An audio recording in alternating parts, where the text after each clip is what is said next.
কল্পনা করুন, আকাশে উড়ছে পতাকা, চারদিকে আলো ঝলমলে স্বাধীনতা দিবসের মঞ্চ। সেই মুহূর্তেই পাকিস্তানের প্রধানমন্ত্রী শাহবাজ শরীফ ঘোষণা করলেন এক যুগান্তকারী পদক্ষেপ। তিনি জানালেন, দেশটির সেনাবাহিনী আনুষ্ঠানিকভাবে গঠন করছে আর্মি রকেট ফোর্স কমান্ড। একে সেনাপ্রধান আসিম মনির সরাসরি বলেছেন গেম চেঞ্জার। কিন্তু প্রশ্ন হলো, আসলে কি এই রকেট ফোর্স? কেন এত গুরুত্ব পাচ্ছে? এটি হবে সেনাবাহিনীর সম্পূর্ণ আলাদা একটি শাখা, আলাদা প্রশিক্ষণ, আলাদা কমান্ড আর আধুনিক ক্ষেপণাস্ত্র এবং রকেট সিস্টেমের পূর্ণ নিয়ন্ত্রণ থাকবে এর হাতে। শুধু তাই নয়, বিশ্লেষকরা বলছেন এটি তৈরি হচ্ছে সরাসরি চীনের people's liberation army rocket force model অনুসরণ করে। অর্থাৎ পাকিস্তানের সেনাবাহিনীর হাতে এক ছাতার নিচে চলে আসছে সব ধরনের দূরপাল্লার ব্যালিস্টিক মিসাইল, ক্রুজ মিসাইল, এমনকি চীনের কাছ থেকে আসা হাইপারসোনিক অস্ত্র।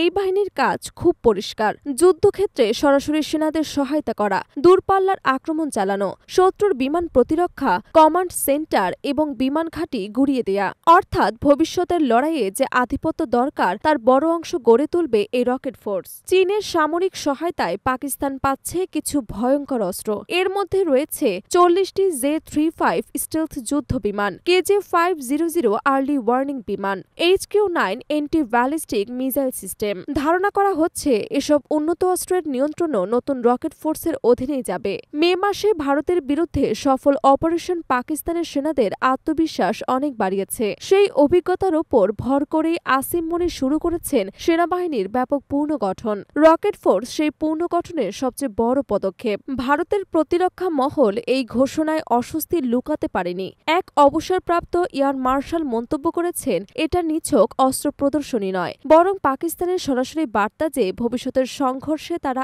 আকাশে আধিপত্য চায়। আরেকজন প্রতিরক্ষা সচিব সতর্ক করেছেন, যদি ভারত এখনই পাল্টা ব্যবস্থা না নেয় তবে আগামী কয়েক বছরের মধ্যে পাকিস্তানের রকেট ফোর্স হবে ভারতের জন্য বড় মাথাব্যথা।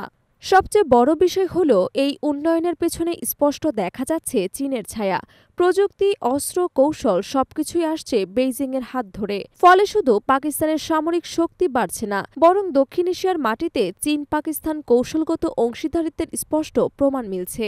পাকিস্তানের পক্ষে বিশ্লেষকরা বলছেন, এই বাহিনী ভারতের বিমান প্রতিরক্ষা ভেদ করা সহজ করবে। দক্ষিণ এশিয়ার যুদ্ধক্ষেত্রে এটি হবে একেবারে গেম চেঞ্জার। অন্যদিকে ভারতের কৌশলবিদরা মনে করছেন, এটি কেবল দুই দেশের মধ্যে অস্ত্র প্রতিযোগিতা বাড়াবে, ফলে অঞ্চল আরও অস্থিতিশীল হয়ে উঠবে। তাহলে শেষ প্রশ্ন, পাকিস্তানের রকেট ফোর্স কি সত্যি দক্ষিণ এশিয়ার শক্তির ভারসাম্য পাল্টে দেবে, নাকি এটি কেবল নতুন অস্থিতিশীলতার ঝড় তুলবে? একটি বিষয় কিন্তু নিশ্চিত, ভারতকে এখন নতুন করে ভাবতে হবে তার প্রতিরক্ষা কৌশল নিয়ে। আর এই পদক্ষেপ আগামী দিনের ভূ রাজনীতিতে রেখে যাবে গভীর ছাপ।